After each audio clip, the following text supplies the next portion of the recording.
Cyber Media Group, the specialty media house with brands like DataQuest, PCQuest, Voice and Data, DARE, CIOL, Global Services.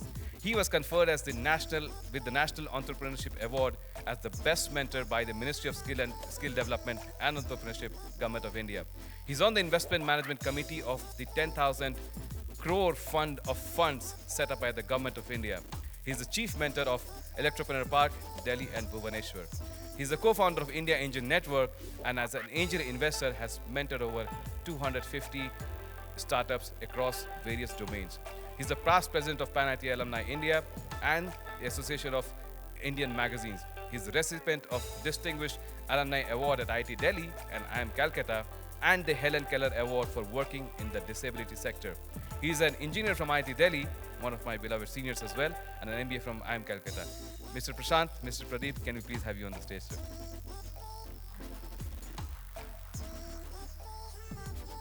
Wonderful having you here, Prashant. And, IIT Madras. So why don't you just share a very brief sketch of till you started Ease My Trip? Till I started Ease My Trip? Yeah. After that, no problem. Move on to another segment. Regular all Delhi boy. Wanted to be as far away as from family, so that's why I chose IIT Madras. That was the only reason. Studied there for 4 years. I was barely at IIT Madras. My then girlfriend was in Bangalore. She was 3 years senior to me. So she had a job in Bangalore. So I literally, stayed with her most of the time and would just go to campus to write exams. And then afterwards, I got a job at Capital One, directly from IIT Madras. So moved to Richmond, Virginia. Worked there for 2 years. Then switched to HSBC in Chicago. And then I was very sure that I want to go back and start something. And that's how Ease My Trip happened. Wonderful. So, your profs at IIT Madras, how would they describe you? Oh, they would describe me absentee. Okay. In fact, I remember this. One of the professors at Physics 101, or no, not Physics 101, some other professor, but Physics professor, he said that if Prashant and one more person attends the class, he would not take attendance and he would assume everybody's present. Wonderful, wonderful. And how would your batchmates describe you? My batchmates would describe me as a person who always was extremely big proponent of staying in India. And, almost all throughout my IIT, I would advise people not to write GRE. And then, unfortunately, I got a job at Capital One. Almost everybody had applied for Capital One. And I was planning not to apply for that job because I just didn't want to go out of India. And for the 4 years, this is what I've been telling my friends, that we need to be in India. We need to create jobs in India. We need to be entrepreneurs over here. And then the Capital One came in and my friend said that, Hona to hai nahi. Everybody's going to apply and they're going to take one or two. So you Practice hi ho jayegi. So you might as well just go and enjoy the interview process. And I'm like, yeah, that makes sense. Why would I get it? They only usually take 1 or 2 people. So after like 20 odd rounds of interview, which happened for 2 days, and I was good enough in fooling them that I deserved that spot. And then it was too late to back out, because then everybody would just beat me to death that I got the job and I did not go. So it would be called as RG ho jati na pure college ko ki ek job kha gaya. So I had to go. Okay, so now let's start with the Ease My Trip part. And you are a person who has broken a lot of conventional wisdom. So let me start off by getting into the travel business, because Make My Trip was already there, right? Make My Trip, Clear Trip, Yatra, Clear Ixigo, Trip, Ibigo. Yatra, They all existed. Ixigo. So Everybody there were huge experiences number it. of people already there. And one of the wisdom that is always given by investors to startups is, oh, listen, this space is now already gone, this is taken. There are so many people already there, pick up a new area and so on. So why did you pick up No, it's a great question, and almost every time I get this question asked, basically, it's not that we chose the industry chose us. My two younger brothers, 100 times more brilliant than I am, while I was working in the US, they actually started a mom and pop travel agency called as Duke Travel Agency. Now, these two youngsters, out of one was in school and one was in college, started Duke Travel Agency, and they managed to, basically piss off some people at Air Deccan. What they did was they actually hacked Air Deccan in year 2006 and or 2007. Do you guys remember 1 rupee air ticket? Air Deccan used to do 1 rupee air ticket. So thanks to my two young brilliant brothers, we would get all that 1 rupee air ticket. Wonderful. And then they would sell it off either on profit or they would just waste it. And people at Air Deccan got sick and tired of them just taking all the tickets. So they said that, hey, if you guys are so brilliant, why don't you take North India agency of Air Deccan? So this is how Duke Travel Agency started.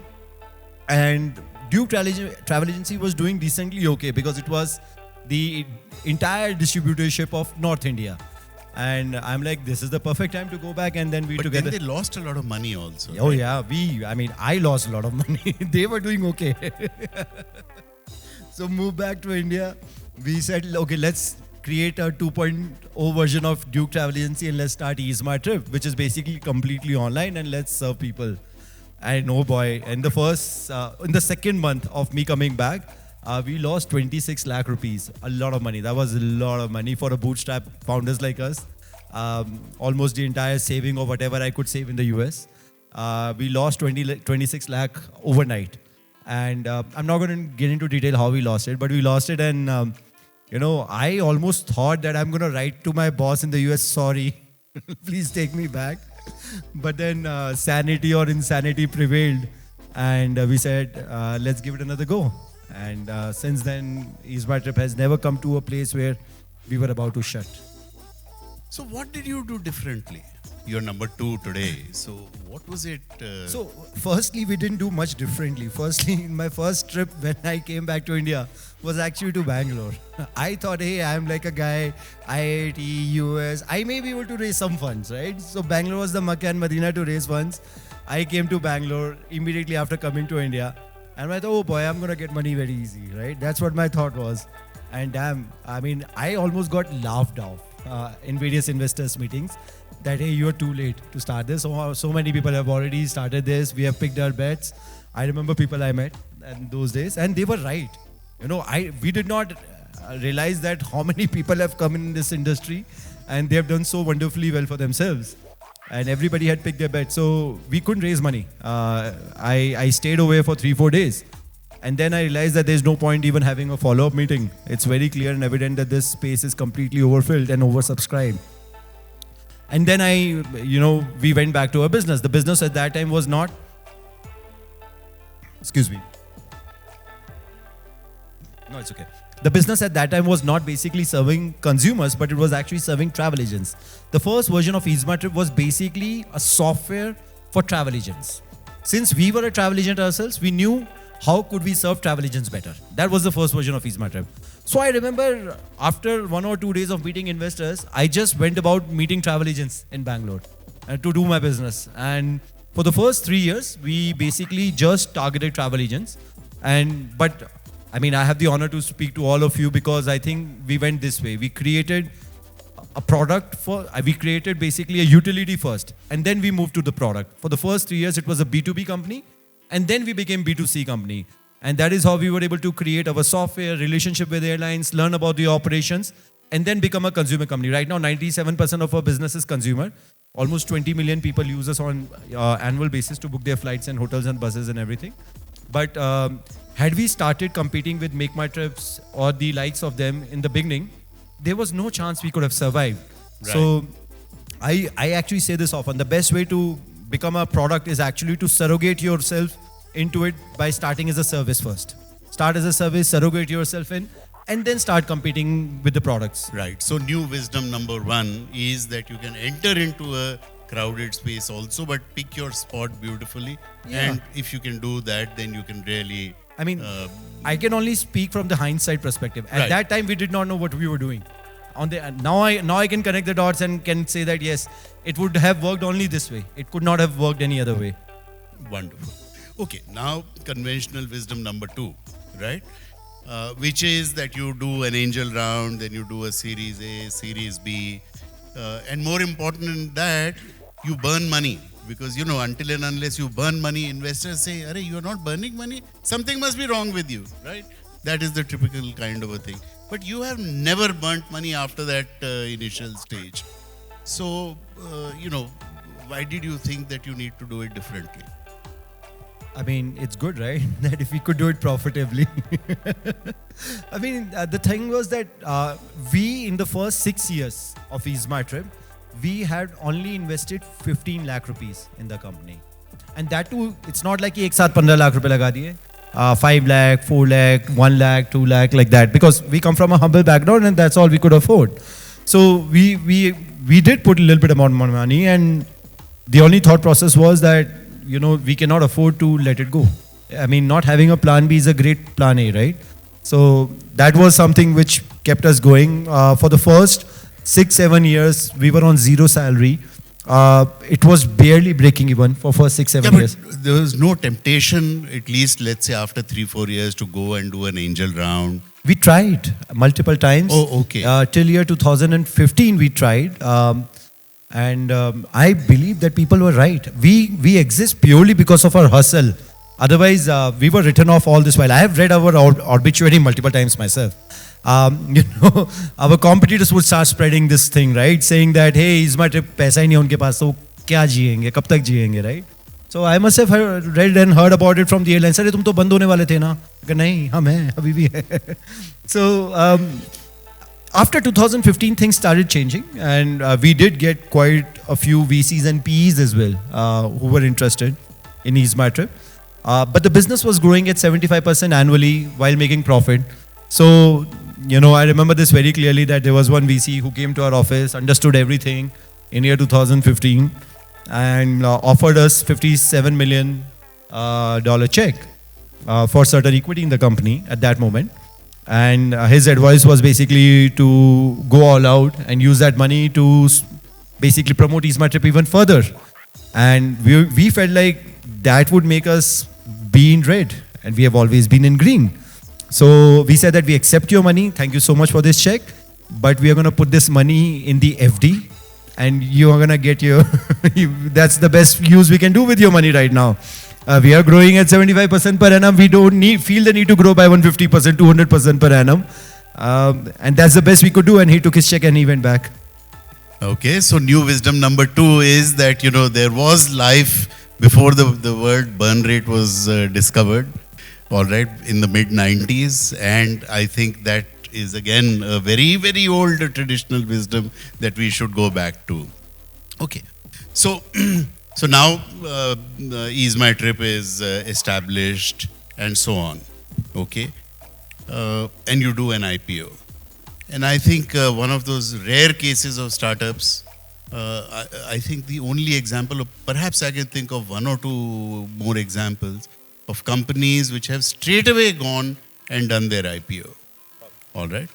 So that was yet again one break which was there. You could have taken that $17 million and so on. So, just share the IPO journey. See, again, I'll go back in time in year 2019. We clearly understood that a private equity or, an investor money wouldn't make sense for us because we are growing and we are growing profitably. So then a couple of bankers approached us and said that, hey, I mean, you probably are very well poised to be a listed company.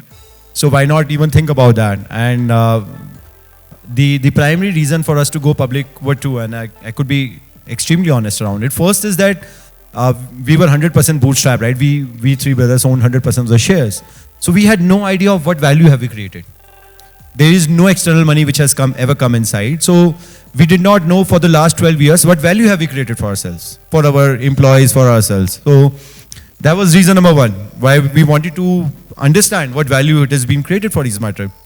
And second was obviously by having large number of shareholders who are your well-wishers, who hold your shares, also promotes the company. Right now, Ease My Trip has about 6 lakh people who hold their shares. And half the time people say they use Ease My Trip, half the time people say they are the shareholders of the Ease My Trip, which is a very proud feeling, right? To have so many shareholders, and I believe that they are doing a very good job in promoting EaseMyTrip right now, which is telling people that why not use EaseMyTrip instead of others, who's a homegrown company, not charging convenience fees, one of the best services, and other things. So I think that by getting listed, we did the right thing for the company. Wonderful. And within that year, you finished the year at 8,000 crores and 130 crore profit, right? Last year, our GMV was 8,000 crores and profit after tax was 140 crores. 140 crores. A big round of applause for a great journey that has been there. But even this year, you are growing at. Okay, so before that, a few very quickies. How would your employees describe you? Oh, they are not over here, right? Well, depends, right? Many of my employees have seen me through various phases. And of course, I wasn't born as an entrepreneur, so I am also learning as we speak.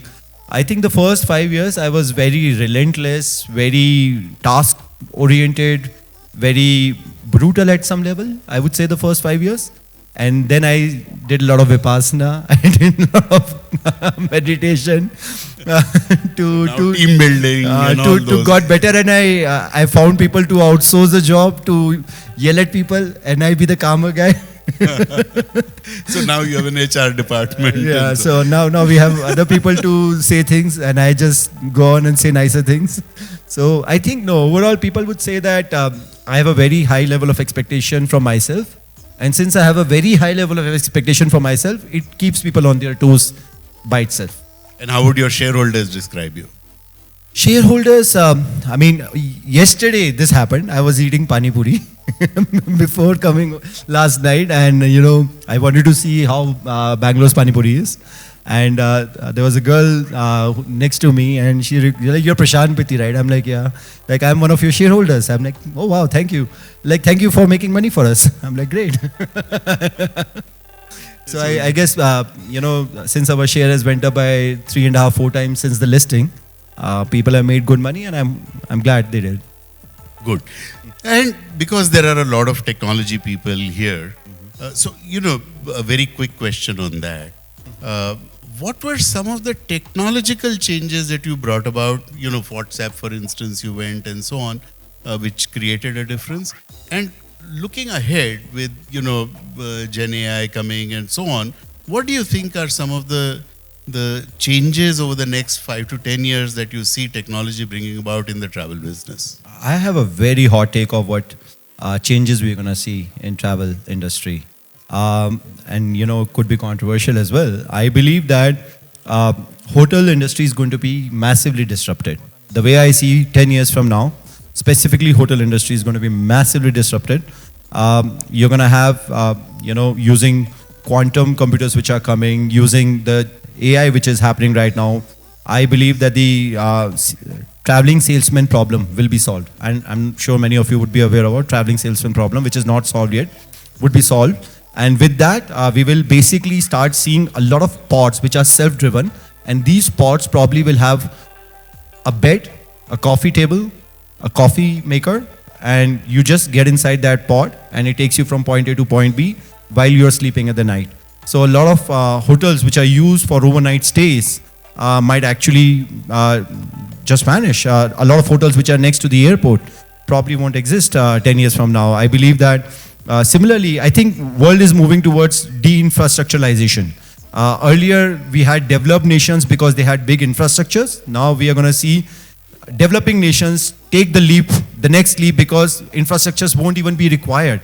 That's what I think technology is going to do in the next 10 odd years. But that's just my take. I have so many other takes as well.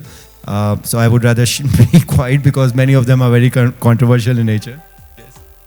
My last set of questions, Prashant Pitti, the person. Okay, how would your father describe you? How would I? I mean, I wish he describes me the way I want me to be described. But I think overall, our parents are decently proud of us. We come from a very humble background. And I think he feels proud to say that we have created something. We are three brothers. We are still working together. We are still living together. Overall, I think we are three brothers. We all have taken very different aspect of our father. And I was telling this to my mother that I realized that our father is the best of all three. What my youngest brother might have taken from my father is he's extremely hardworking. Like he can work for 18, 20 hours non-stop, sleep for 2, 3 hours and still go back to work. Rikant, extremely hardworking. Nishant, my younger brother, he's extremely daring. Like nobody can dare to speak in front of him. He's that kind of daring person in a good way. He commands respect wherever he goes. And I think what I may have borrowed from my father is just being extremely high on integrity. I believe that I sleep better if somebody has to pay me, but I don't have to pay anyone. I keep all the accounts, everything extremely clear. And I just wish that, people treat me the way I want them to be treated. So that's all. And how would your wife describe you? I don't think so any entrepreneur's wife would describe them nicely. I'm always missing. I'm not around kids. I'm not around her. Yesterday also we had a small fight where she's like, you never listen to me. So that's probably how I know how she would describe me. I hope that she describes me better behind my back. But in front of me, this is how she describes me. And your children? Sorry? And your children? My children are 8 and 6. They are too young to know that their father has flaws. Right now they think that their dad is a superhero. I hope that I can continue to make them think that way. But eventually we all find flaws in our parents. So will they. Ladies and gentlemen, Prashant Petti.